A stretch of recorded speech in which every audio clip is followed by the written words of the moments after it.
নমস্কাৰ বন্ধুসকল, আজিৰ এই পডকাষ্টটোত আমি প্ৰাৰ্থনাৰ লাভৰ বিষয়ে জানিম।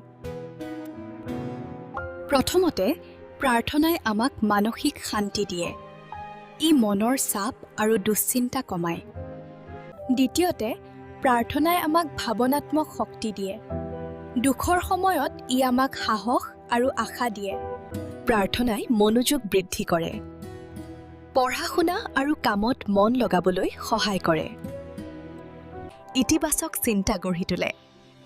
নেগেটিভ চিন্তা দূৰ কৰি আত্মবিশ্বাস বৃদ্ধি কৰে।